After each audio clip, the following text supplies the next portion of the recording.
Market में product नहीं बिकता है, आइडिया बिकता है। आप समझने की कोशिश करो सर, अपना माल बना के बाहर लेके बैठना नहीं है बाहर के लिए, बाहर को समझना है और माल बनाना है, माल निकल जाएगा। यही चाइना करता है। एग्रीकल्चर का एक ना एक हेल्थ बेनिफिट जरूर होता है। सर 2021 में number of ladies with breast cancer triple होने वाली है, और एक ग्रेप ही ऐसा फल है जो ब्रेस्ट कैंसर जिंदगी में होने नहीं देता है। यूएस में 5 टाइम्स कंजम्पशन बढ़ गया है ग्रेप्स का इन लास्ट 6 मंथ्स, क्योंकि number of breast cancer patients बढ़ते जा रहे हैं।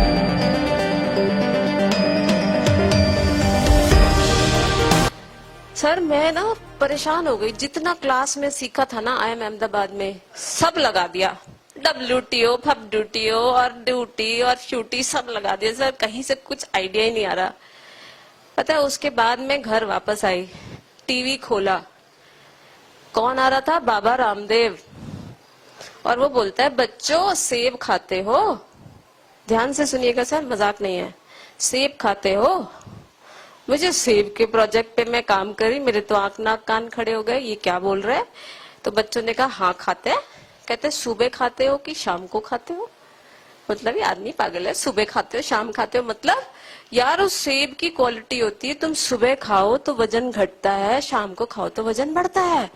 यार I was working on this project for 1 month and as a farmer you are working on this project for your whole life. आपने समझने की कोशिश करी, आप जो माल बेचना चाहते हो सर उसकी क्वालिटी क्या है? राइट अंगूर बेचते हो, आम बेचते हो सर, आपको। फिर मैंने क्या किया, हम लोगों ने उस सारे, मैंने कहा सर वॉशिंगटन का एप्पल तो आपका इंपोर्ट होने से रहा, ये तो बंद हो नहीं सकता, पर आपका मेन काम क्या है? फार्मर का धंधा निकलना चाहिए। तो उसको बोलो ना अपने सेब को एप्पल जूस में कन्वर्ट कर दे, बेचना मेरी जिम्मेदारी। कहते क्या करोगे? उसमें हमने टैग लगा दिया, drink this apple juice in the morning if you reduce weight, drink this apple juice in the evening it will increase weight. हो गया मार्केट सेगमेंटेशन। फिर एडवर्टीजमेंट बना दिया, बच्चा स्कूल से आया, माँ ने वजन बढ़ाएगा, सारा सेब निकल गया। सेब की क्वालिटी को तो मार्केट ही नहीं किया, बैठे हैं। ऐसा नहीं होता है, right? We need to understand कि उसकी क्वालिटी क्या है। जैसे आप लोग आम पे बैठे हो, ग्रेप्स पे बैठे हो, सर हम लोगों ने एक एक कंट्री का, जम्मू कश्मीर सरकार ने हमें प्रोजेक्ट दिया, सर हमारा अखरोट नहीं बिक रहा है। मैंने कहा सर कैसे बेचते हो? कहते मैम कितनी सुंदर वेबसाइट बनाई हमने, सारे अखरोट बेचने वालों का डिटेल डाल दिया, एड्रेस डाल दिया। मैं कहा सर तुम तो ना मछली में कांटा डाल के बैठे हो, मछली फंस गई तो ठीक, नहीं फंसी तो सरकार के पैसे जो वेबसाइट बनी थी खत्म।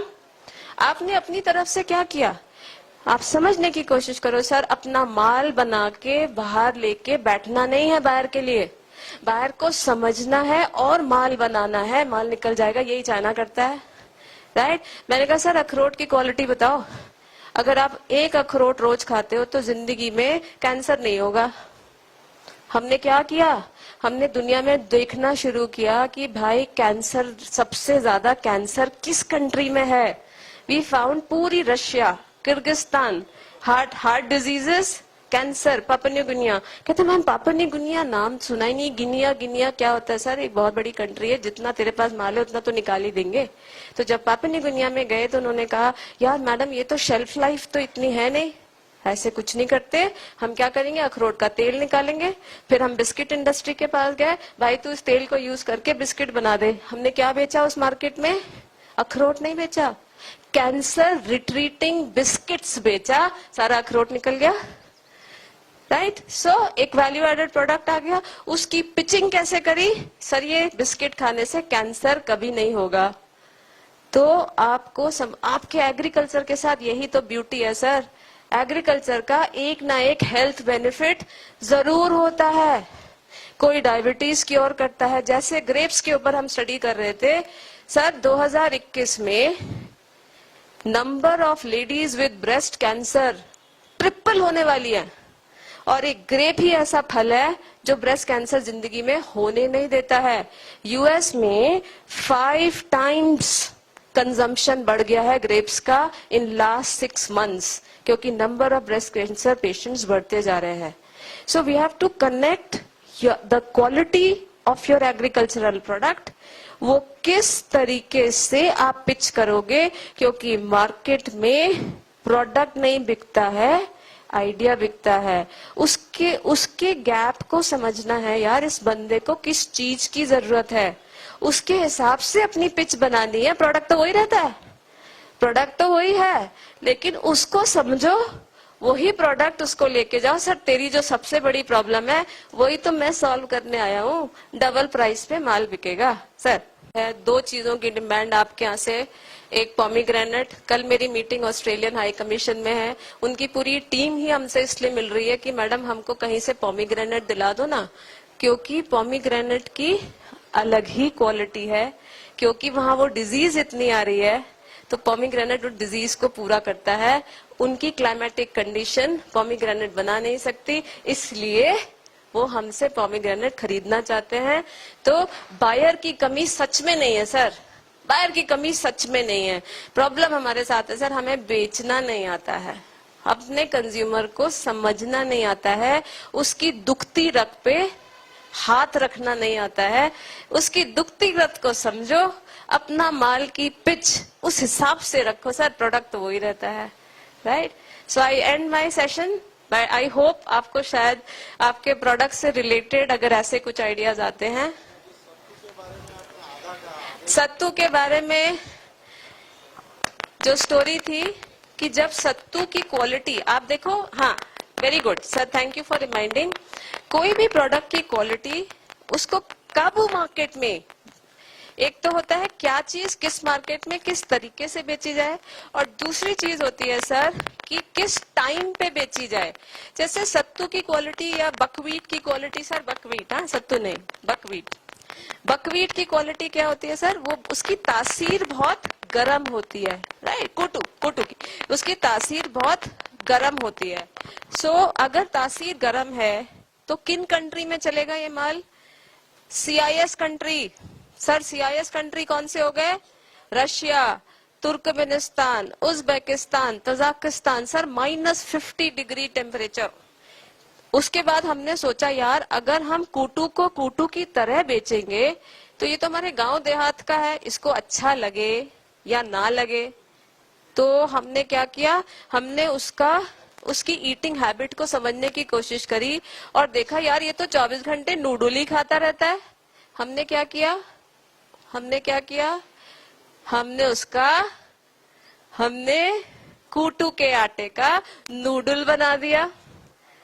अब वो लुक वाइज उसको समझ में आ रहा है, राइट. कूटू के आटे का नूडल बना दिया जिससे वो चॉपस्टिक से खा पाए, राइट. और अगर इसको गर्मियों में हम पिच करते तो बिल्कुल गर्मी में पड़प जाता. आपके क्वालिटी क्या है सत्तू की, कूटू के आटे की तासीर गर्म है, तो ठंड के मौसम में उसको पिच किया, नूडल की तरह पिच किया, निकल गया माल जो हमारे गांव देहात का माल था. और एक example before I and my session. हमारे एक स्टूडेंट था IFT का, उसके पास चावल की भयंकर खेती, सर भयंकर खेती. कहते हैं मैडम आप जरा मेरे खेत पे आओ, थोड़ा देखो क्वालिटी चावल की कितनी मस्त है, कोई बायर वायर ढूंढ के बताइए. जब हम खेत में गए ना सर, हमने देखा यार ये जो बंदा है, जमींदार थे वो लोग, उनके जो गांव में जो लेबर है ना, दिन भर सुबह आदमी 12-13 धूप में 12-13 घंटा काम कर रहा है. और मैंने उससे पूछा किसान से, तू खाता क्या है भाई, तेरे में इतनी एनर्जी कहाँ से आती है. कहता है ये तो ठेके का खेत है, हम यहाँ से चावल तो ले नहीं सकते, तो सारा मालिक ले लेता है. मैंने कहा तो भाई तू खाता क्या है. कहता है ना ये जो खेत है ना चावल का, उसके बीच में कुछ झाड़ हो जाती है, जंगली झाड़. मैं बस हम लोग, वो तो फ्री का है, वो तो मालिक कहता है फेंक दो, तो हम लोग तो ये ले लेते हैं, इसको पानी में उबालते हैं, उसको पी लेते हैं. सर हम गए थे चावल का एक्सपोर्ट करने, हमने कहा भाई इसकी लैब टेस्टिंग कराओ, ये क्या जंगली वीड है जिसको खा के एक किसान 12 घंटे बिना थके काम कर सकता है, यही खाता है. सर 18 न्यूट्रिएंट निकल के आए उससे, 18 न्यूट्रिएंट. सर हम कहाँ एक्सपोर्ट कर रहे हैं, कॉस्ट इज 0, कितने में निकल रहा है Singapore? 99 rupees per KG. Zero करते रहो चावल। एक एंटरप्रेन्योर की आंख नाक कान खुली होनी चाहिए। अब हम उसमें वनीला टेस्ट डाल रहे हैं, उसमें चॉकलेट टेस्ट डाल रहे हैं। सर उस एक जंगली वीड है जो चावल के साथ अपने आप हो जाती है। इट्स कैंसर क्योर होता है, डायबिटीज क्योर होता है। उसकी लैब टेस्टिंग कराई तो पता चला इसमें तो इतनी है। वो मालिक बोलता है सर ये तो मैं तो चावल में ही लगा रहा, मैं तो करोड़पति बन जाता। मैं कहा सर करोड़पति बन जाना और इन लोगों को थोड़ा आगे पीछे, अब तुम इनसे इनका ये निवाला भी मत छीन लेना, राइट। आइडिया ये है कि एक एंटरप्रेन्योर का आंख नाक कान खुला होना चाहिए। मार्केटिंग एक तरीका होता है, आप सब अपने काम में माहिर हो, लेकिन अब आपको क्या करना है, हार्ड वर्कर से स्मार्ट वर्कर में कन्वर्ट होना है। बस इतना ही जरूरत है। प्रोडक्शन की कोई कमी नहीं है, सिर्फ बेचना आना चाहिए। और हमें किसकी जरूरत है? सर आपकी हमें बहुत जरूरत है। Thank you. Thank you.